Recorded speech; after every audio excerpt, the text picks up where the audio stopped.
Hello, नमस्कार, welcome to अर्थनीती. मी गजानन भस्के. इकॉनॉमिक्सचा अभ्यास करताना आपल्याला काही एरिया कन्सेप्च्युअल आहे, काही एरिया फॅक्च्युअल आहे. आणि मग परीक्षेमध्ये कन्सेप्टवरही प्रश्न असतात, ॲट द सेम टाईम फॅक्ट्सवरही प्रश्न असतात.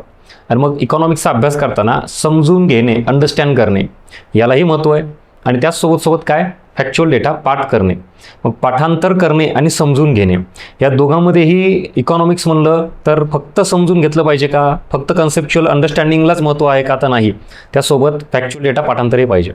एकूण समजा 15 प्रश्न आहेत, तर 15 प्रश्नांपैकी 5-6 प्रश्न कन्सेप्टवर, बाकी 5-6 काही फॅक्ट्सवर, मग बाकी काही मिक्स वगैरे असतात. समजा एखादा प्रश्न त्याच्यात 4 स्टेटमेंट आहेत, 4 पैकी 2 कन्सेप्ट 2 फॅक्ट्स वगैरे तसे मिक्समध्ये आहेत. पण याचा अर्थ दोघांनाही महत्त्व आहे. मग पाठांतर करायचं का समजून घ्यायचं, तर दोन्हीही करायचं. मग ते कशा बाबतीत लागू करायचं, इथे मी तुम्हाला उदाहरणं देईल. फॅक्टचा डेटा म्हणजे कुठली समिती असेल, कुठला इंडेक्स असेल, जसं की फॉर एक्झाम्पल आता HDIची सुरुवात ह्युमन डेव्हलपमेंट इंडेक्स डायरेक्ट माहितीच पाहिजे 1990. राष्ट्रीय उत्पन्न समितीची स्थापना 1949. म्हणजे हा पाठांतराचा भाग आहे.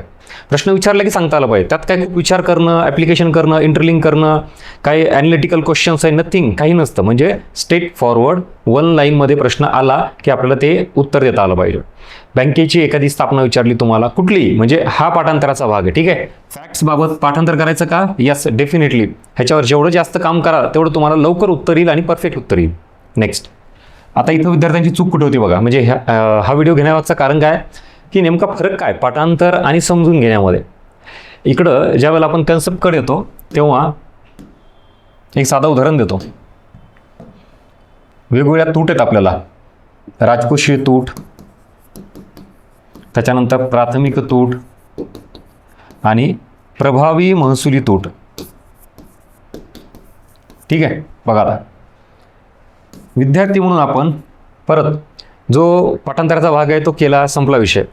संकल्पनांना जास्तीत जास्त समजून घेण्याचा प्रयत्न करा, तरच कॉम्पिटिशनमध्ये टिकाल. नाहीतर होतं काय की कन्सेप्टवर साधे सिंपल प्रश्न आले तर तुम्ही सॉल्व्ह कराल, पण जरा थोडे analytical, interlinking, application based question आले की मग आपण तिथं कमी पडू. उदाहरण देतो. राजकोषीय तूट म्हणलं की सगळ्यात महत्त्वाचा कीवर्ड कुठला आहे, कर्ज. हे लक्षात असलं पाहिजे. प्राथमिक तूट आणि महसुली तूटमध्ये सांगा बरं, मी 1 मिनिट पॉज घेतो, उत्तर द्या मला. व्याज हा कीवर्ड कुठं लागू होतो आणि अनुदान हा कीवर्ड कुठं लागू होतो. चला पटकन कमेंट बॉक्समध्ये उत्तर द्या मला. म्हणजे ज्याला असं वाटतं की सर मग आम्ही हे कीवर्ड पाठ केले की यस उत्तर येतं, पण त्यात पण कन्फ्युजन आहे, पहिला मुद्दा. पण तरी आपण असं म्हणू की चला तुम्हाला हा कीवर्ड लक्षात राहिला आणि तुम्ही ही कन्सेप्ट पाठ केली आहे असं म्हणू. जसं प्राथमिक तूट म्हणलं की इथं सरळ सरळ व्याज मायनस करायचा. बरं. प्रभावी महसुली तूट म्हणलं की इथे येतं अनुदान आहे, अनुदान. ठीक आहे. आता बरोबर आहे. चला तुम्हाला सर कन्सेप्ट पाठ केले की आम्ही उत्तर आलं ना. कन्सेप्टचा हा एवढाच अँगल आयोग आता विचारायला लागलाय का. डेप्थ वाढवणं म्हणजे काय, डिफिकल्टी लेवल वाढवणं म्हणजे काय. तर आता याच्या इथून पुढे कन्सेप्टचे प्रश्न सुरू होतात. आता एवढ्यापुरतं ठीक आहे. हेच जर प्रश्न तुम्हाला जर थोडे फिरून विचारले तर पुढची लेवल अशी आहे, मी व्याज मायनस करायचं पण ते कशातून मायनस करायचं, अनुदान मायनस करायचं पण ते कशातून मायनस करायचं, हा अजून पुढचा लेवल.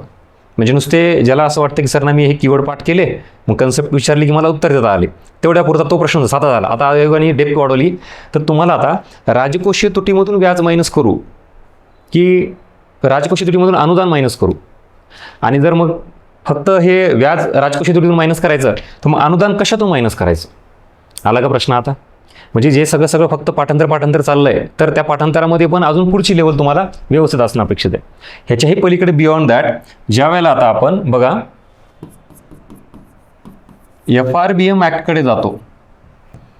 परत तुम्हाला वाटतं की सर आम्हाला पाठ आहे सगळं, मग इथं महसुली तूट आणि राजकोषीय तूट.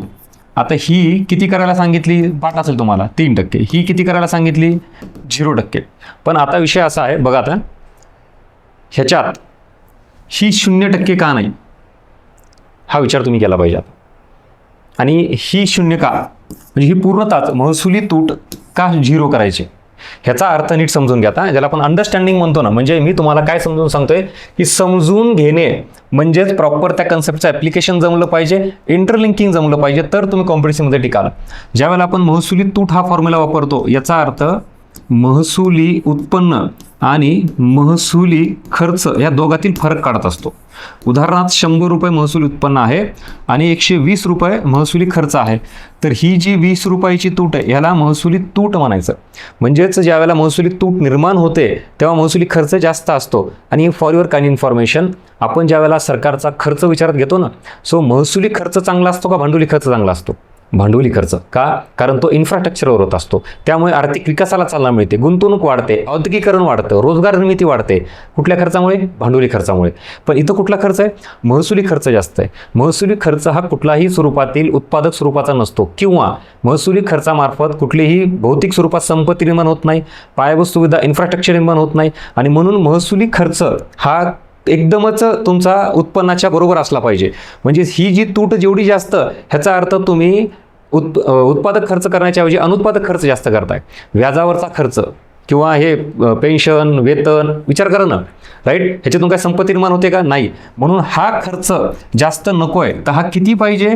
तर एकदम तुम्ही जेवढं उत्पन्न कमवताय तेवढं केला तर याचा अर्थ तूट किती झाली? 0. एक्झॅक्टली महसुली तूट आपल्याला FRBM कायद्याअंतर्गत 0. ह्याचा अर्थ सरकार चांगल्या पद्धतीने काम करतं. मग ही डीप अंडरस्टँडिंग असेल तर आता आयोगाचे काही असे वाक्य विधानं जर भविष्यात आले तर आपण त्याला टिकवू का? ज्याला असं वाटतं ना की सर नाही मला एवढं माहिती बेसिक, हे घ्या पटपट मी उत्तर सांगतो सर लगेच.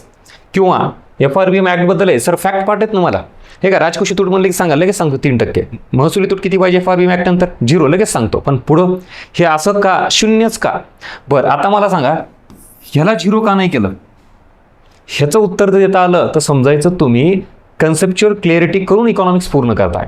म्हणजेच अर्थशास्त्राचा अभ्यास तुम्ही समजून घेऊन करताय. आणि असं जर करत असाल समजून घेऊन तर ॲप्लिकेशन, इंटरलिंकिंग किंवा अजून एक टाकेल मी ज्याला आपण ॲनालिटिकल क्वेश्चन्स म्हणतो, विश्लेषणात्मक, हे तुम्ही सॉल्व्ह करू शकाल.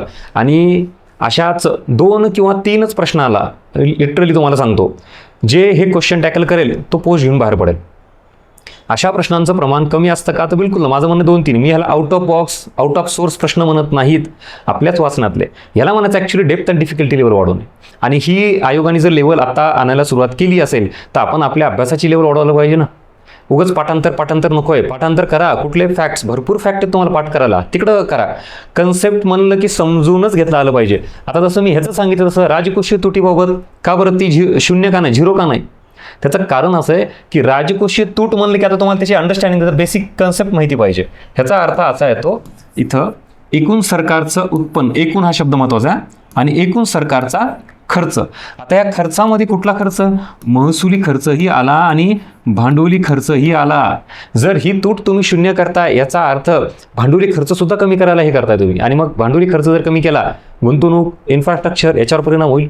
रोजगार निर्मिती, बेरोजगारी, उत्पादन क्षमता, राष्ट्रीय उत्पन्न सगळंच कमी होईल ना. तसं होऊ नये यासाठी सरकारचा खर्च असला पाहिजे. पण तो कुठला? भांडवली खर्च. आणि जर तुमची राजकोषीय तूट ही भांडवली खर्चामुळे असेल तर ती चांगली असते, ती वाईट नाही. पण तीच राजकोषीय तूट जर महसुली खर्चामुळे असेल तर ह्याचा अर्थ प्रॉब्लेमॅटिक आहे. आणि मग भारतासारख्या देशाचा म्हणा किंवा आपल्या महाराष्ट्राचं सध्या तेच चालू आहे. इव्हन तुम्ही वेगवेगळ्या स्कीम बघा ना, इकॉनॉमिक सर्व्हेमध्ये क्लिअर कट रिकमेंडेशन दिलेलं आहे आपल्या मुख्य आर्थिक सल्लागारांनी, किंवा इतर काही इकॉनॉमिस्टचे तुम्ही ओपिनियन बघा, एडिटोरियलमध्ये आलेले असतात बघा न्यूजपेपरच्या, त्यात तेच म्हणणं आलं की ते फ्रीबीज म्हणून असतं बघा. ते म्हणजे सरळ सरळ तुम्ही काय करताय, लाडकी बहीण योजना जशी तशा टाईपमध्ये डायरेक्ट पैसे वाटताय. तर ॲक्च्युली त्याला महसुली खर्च म्हणायचं. म्हणजे त्यातून काहीही उत्पादक स्वरूपाचा होत नाही आहे, इन्फ्रास्ट्रक्चर निर्माण होत नाही आहे. हेच जर तुम्ही त्याला असं काही केलं, रस्ते, railway, school, hospitals, exactly asset निर्माण होते आणि ती लॉंग टर्म इकॉनॉमीला बेनिफिट देत असते. आता कळालं का? म्हणजे किती डेप्थ आहे, किती आपण खोलात चाललो आहे. आणि ह्या सगळ्या गोष्टी जर प्रॉपर समजून घेतल्या तो टॉपिक म्हणून, तर विचार करा, कन्सेप्टची भीती निघून जाईल. आणि आयोगाने काही विचारू द्या. तुम्हाला कधी कधी एक प्रश्न पडतो का सर, किंवा आयोग प्रश्न कुठून फ्रेम करतो, किंवा मग मी केलेला अभ्यास प्रश्न आयोगामध्ये का उतरत नाही, त्याचं कारण अंडरस्टँडिंग कमी असणे. म्हणजे तुम्ही सोर्स वाढवणं अपेक्षित नाही आहे. लक्षात घ्या, मार्क कमी आले की विद्यार्थी 2-3 पुस्तकं वाचतात, अजून 1-2 क्लास लावतात, अजून काही ते करतात. माझं म्हणणं आहे तुम्ही चुकीच्या डायरेक्शननी चालले. मार्क्स वाढवणं म्हणजे इन्फॉर्मेशन वाढवणं नाही, तर अंडरस्टँडिंग वाढवणं. आय रिपीट, जुन्या विद्यार्थ्यांना विचारा, तुमचा हाच मेन जास्त प्रॉब्लेम काय झाला माहिती का, की तुम्ही आता खूप नॉलेज इन्फॉर्मेशन वाढवता विनाकामी. ॲक्च्युली अंडरस्टँडिंग वाढवा त्याच कन्सेप्टची, जेणेकरून तुम्हाला असे सगळे प्रश्न सॉल्व्ह होतील आणि मग आता परीक्षेत जाण्याची भीतीच निघून जाते सगळे. एकदा कन्सेप्ट क्लिअर केले की काही विचारू द्या, कुठली इंटरलिंक विचारू द्या, सांगता येते. पटलं का सांगा. चल, इथपर्यंत हा कंटेंट आवडला असेल तर नक्की लाईक करा, तुमचे फीडबॅक मेन्शन करा आणि यूट्यूब चॅनलला सबस्क्राईब करून ठेवा. अशाच वेगवेगळ्या गोष्टी तुमच्यासमोर घेऊन येतोय. म्हणजे हा प्रकार मला नाही वाटत कोणी घेतला असेल की आपल्याला काय समजून घ्यायचं आहे, कन्सेप्ट आणि फॅक्ट्समधला फरक आणि समजून घेणे आणि पाठ करणे यामधला फरक. कन्सेप्टला पाठांतराचा काय म्हणतो त्याला आपण बेस हा जास्त वर्कआउट होत नाही. म्हणजे जसं मी आता उदाहरणासहित तुम्हाला प्रूव्ह करून दाखवलं. पाठ कुठं करा, फॅक्ट्सला एकदम परफेक्ट तिथं काम करा, पण कन्सेप्टला समजूनच घ्या, त्याच्याशिवाय मार्क येणार नाहीत. चला पुढे जाऊयात. आता अजून तुम्हाला काय डेमो दाखवतो, या इकडं. हा झाला फॅक्टवरचा प्रश्न. इकडे या. आता ह्या प्रश्नाला काय डील करायला सांगा. ज्याला वाटतं ना सर मी पाठ करतो थोडंफार, हे इथं साक्षरता शिक्षण हा प्रामुख्याने कोणत्या प्रकारच्या विकासाचा निर्देशांक आहे. इंटरलिंकिंग हा प्रकार ज्याला पटत नाही ना की सर असं कुठं असतं का, इंटरलिंकिंग म्हणजेच एकच कन्सेप्ट इतर कन्सेप्ट सोबत इंटरलिंक करून विचारणं. आता हा प्रश्न काय, कुठल्या प्रकारच्या विकासाचा निर्देशांक आहेत. म्हणजे तुम्हाला 4 प्रकारचे विकास दिलेत. आता विकास सुद्धा एवढ्या प्रकारचे असतात का. म्हणजे आपण बॅचमध्ये जे विद्यार्थी असतील त्यांना कळत असेल बघा, मी काय शिकवतो तुम्हाला, इकॉनॉमिक ग्रोथ म्हणजे काय आणि इकॉनॉमिक डेव्हलपमेंट म्हणजे काय, ह्या दोघातला फरक. म्हणजे ग्रोथ आणि डेव्हलपमेंटमध्ये सुद्धा फरक आहे. त्याच्या पलीकडे गेल्यानंतर डेव्हलपमेंटचे किती प्रकार बघतो आपण, economic development, human development, sustainable development, inclusive development. म्हणजे विकासाचे हे सुद्धा एवढे प्रकार आहेत. मग ह्याच सगळ्या गोष्टी आता विचारायला लागल्या ना. हा कंबाईनचा प्रश्न इथं तुम्हाला बघा, हे असं वाटत असेल की राज्यसेवा मेन्स किंवा राज्यसेवेचा ग्रुप सीचा विशेष म्हणजे PYQ बघा तुम्ही आणि मग लक्षात येईल तुम्हाला. बरं, ह्याच्यातही समजा ठीक आहे, हे 2 ऑप्शन गेले. आता ह्या दोघांचा काय, आर्थिक विकास आणि मानव साधन संपत्ती विकास. आता तुम्ही PYQ आहे उत्तर टिक केले मग लगेच सांगाल, इथं नाही. एक्झाम हॉलमध्ये सांगू शकाल काय, खरं सांगायचं प्रामाणिकपणे.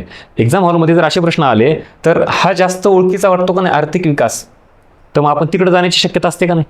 पण याचं उत्तर काय, मानव विकास किंवा मानव साधन संपत्तीचा विकास, ज्याला आपण ह्युमन डेव्हलपमेंट म्हणतो, ते त्याचं उत्तर आहे. बरं, आता मी जर अजून थोडं विचारलं, हे चुकीचं आहे का बरं, म्हणजे याच प्रश्नाला हे लागू होतं का नाही. यस, लागू होतं, फॉर युअर काइंड इन्फॉर्मेशन. पण ज्या वेळेला तुम्हाला प्रश्नात हे प्रामुख्याने हा शब्द विचारला तो ह्याला लागू होतो. ह्याला म्हणायचं कन्सेप्च्युअल क्लॅरिटी. विचार करा. आणि हा सगळा प्रकार तिथं एक्झाममध्ये ऑन दी स्पॉट आपल्याला समजणं गरजेचं आहे. म्हणून समजून घेणं ही मोस्ट इम्पॉर्टंट प्रायोरिटी इकॉनॉमिक्समध्ये मार्क घ्यायचे असतील तर. आणि पाठांतर तर चालूच असतं ना. जसं तुम्ही पाडे, वर्गमूळ, घनमूळ पाठ करता, ती प्रोसेस आहे, ती एका दिवसात होत नाही. पण कन्सेप्टचा बेस हा मात्र तुम्हाला अर्जंटली प्रायोरिटी देऊन तो समजून घ्यावा लागेल. आणि त्याच पद्धतीनं तुम्ही पुढे गेलात तर हे सगळं टॅकल होईल. बघा अजून उदाहरण देतो.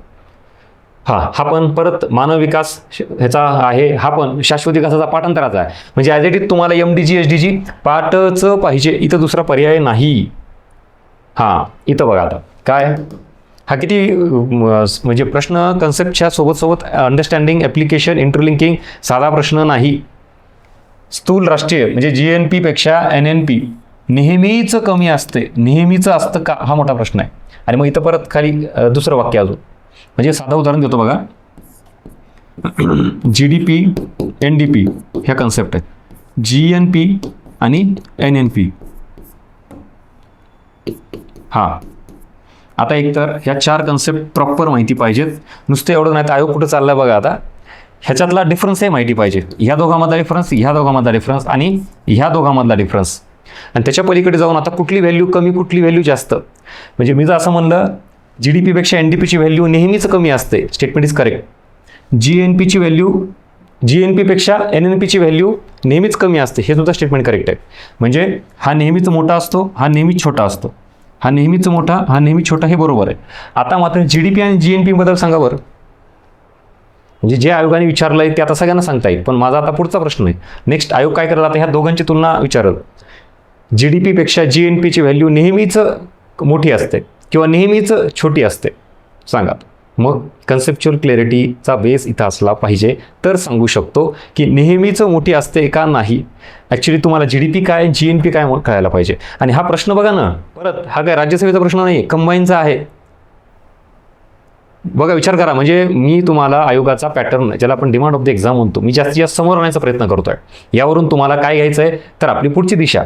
आपण योग्य डायरेक्शनने चाललो आहे का, इकॉनॉमिक्सला मार्क काय येत नाही आहेत, या सगळ्या प्रश्नाची उत्तर ॲज अर्ली ॲज पॉसिबल शोधून काढा, तरच येणाऱ्या परीक्षेमध्ये कॉम्पिटिशनमध्ये आपण टिकू, अदरवाईज नाही.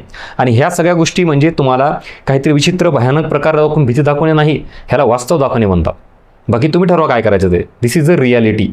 आणि मग या पद्धतीनं जो विद्यार्थी अभ्यास करेल तो मार्क घेईल. आणि ज्याला अजून हे माहीतच नाही आहे की परीक्षेची डिमांड आहे, त्याला फक्त वाटतं की मी अभ्यास करतोय, मेहनत घेतोय, पण मग मार्कच येत नाही आहेत, असं व्हायला नको. So this is all about today's lecture. समजून घेणे आणि पाठ करणे यामधला फरक काय. पाठांतर गरजेचं आहे का, तर यस, पण at the same time result तुमचा कशावर ठरणार आहे, समजून घेणे जास्तीत जास्त हे करा. चलो, सो कसा वाटला कंटेंट, व्हिडिओ नक्की फीडबॅक मेन्शन करा, व्हिडिओला लाईक करा, यूट्यूब चॅनल सबस्क्राईब करा. अशा स्वरूपातील वेगवेगळे भरपूर मुद्दे तुमच्यासमोर मी घेऊन येतोय, जेणेकरून तुम्हाला काहीतरी नवीन इनपुट्स मिळावे आणि आपला जो ट्रॅडिशनल वे आहे अभ्यासाचा त्यात काय बदल करायचा आहे याबद्दलची माहिती मिळावी. हा सगळा त्यासाठीचा आपल्या यूट्यूबचा सिरीजचा भाग आहे. अशाच पद्धतीनं पुढे अजून नवीन लेक्चर तुमचे काय अपेक्षित असतील, तुमचे काय प्रॉब्लेम्स असतील तर कमेंट बॉक्समध्ये मेन्शन करा, आपण त्यावरही लेक्चर नक्की घेऊयात. ठीक आहे. सो भेटूया पुढच्या लेक्चरमध्ये. Thank you so much.